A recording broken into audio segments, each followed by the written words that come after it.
तर नमस्कार मंडळी, आज आपण बनवणार आहोत हिरव्या वाटाण्याची उसळ। हे 1 वाटी वाटाणे आहेत, मी रात्रीच भिजत घातलेले होते। ते पाहू शकता तुम्ही, एक छान भिजलेले आहेत। हे स्वच्छ धुवून झालेले आहेत। आता याला 2 ग्लास पाणी टाकून मीठ टाकून शिटी काढून घेऊया। थोडंसंच घालायचं मीठ, कारण आपण परत उसळ करताना परत त्यात घालणार आपण मसाल्यांसोबत मीठ, त्यामुळे थोडंसंच मीठ टाकायचं। त्यासोबतच मी एक बटाटा लावलेला आहे त्याच्यात, तो पण शिजून जाईल। तर जास्त शिट्या काढून घ्यायच्या नाहीत आपल्याला, 2च शिटी काढून घ्यायचे। कुकरची शिटी होते तोपर्यंत बाकी साहित्य करून घेऊया।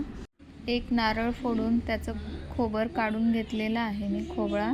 आता हे खोबर बारीक बारीक करून मिक्सरला लावून घेऊया। हे असे बारीक बारीक तुकडे करून लावायचे।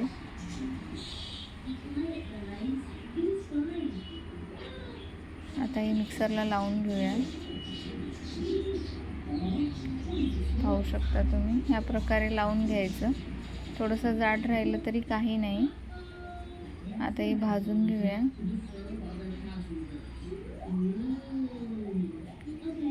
हे मिक्सरला लावलेले खोबरं कढईत टाकून घेऊया। त्यासोबतच 2 मोठे चिरलेले कांदे, 1 मिरची, 1 आल्याचा तुकडा आणि 5-7 लसणाच्या पाकळ्या आहेत। ते भाजून घेऊया तेल टाकून। 1-1.5 माप तेल टाकलेलं आहे एवढ्या खोबऱ्याला। हे सतत परतवत राहायचं, नाहीतर कढईला खाली लागण्याची शक्यता असते, त्यामुळे असं परतवत राहायला पाहिजे। हे खोबरं थोडं लालसर होईपर्यंत भाजून घेऊया। सतत असंच फिरवत राहायला पाहिजे। पाहू शकता तुम्ही, खोबरं हे लालसर झालेलं आहे।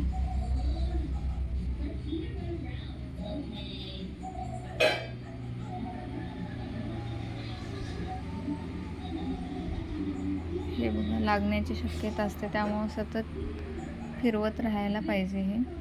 हे कुकरची शिटी झालेली आहे आपली, 2 शिट्या झालेल्या आहेत। कुकर उतरून ठेवलेला आहे। आता हे सारण पण भाजून झालेलं आहे। गॅस बंद करून हे मिक्सरला काढून घेऊया।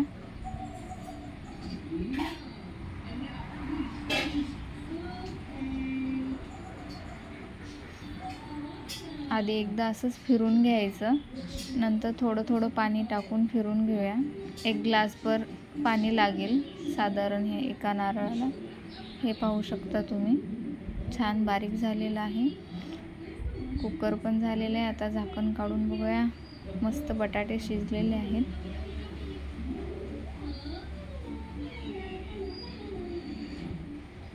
बटाटा असा पण उकडला असता बाजूला, पण तेवढाच वेळ गेला असता आपला, म्हणून ते वाटाण्यातच लावून घेतलेले।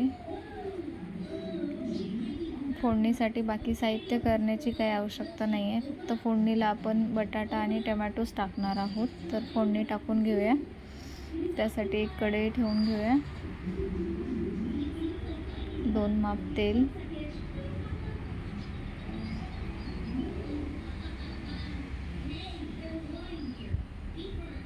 थोडीशी मोहरी, थोडेसे जिरं आणि बारीक चिरलेला टोमॅटो।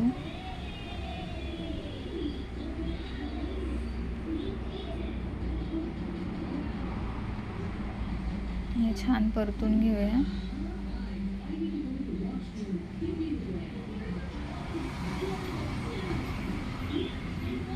तेलात छान टोमॅटो भाजलेला आहे। आता मसाले टाकून घेऊया। आवडीप्रमाणे लाल तिखट, थोडीशी हळद, चवीपुरतं मीठ। मीठ आपण वाटाण्यात पण टाकलेलं आहे, त्यामुळे थोडंच टाकायचं। हे मालवणी मसाला असला तर टाका, नसेल तरी चालतो। नसेल तर थोडासा गरम मसाला टाकला तरी चालेल तुम्ही। हे उकडलेला बटाटा पण टाकून घ्यायचा. यातच छान परतून घेऊया. हे छान तेलात भाजलेलं आहे. हे बघा, आता मिश्रण टाकून घेऊया खोबऱ्याचं.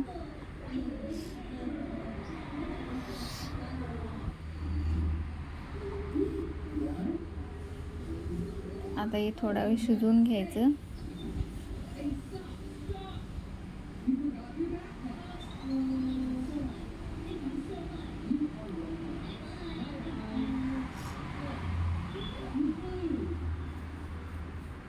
थोडंसं पाणी घालून घेऊया.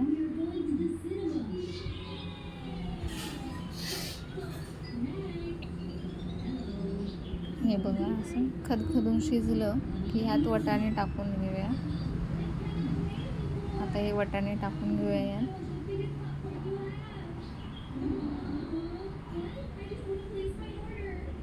परत हे परतून मस्त मिक्स करून घ्यायचं.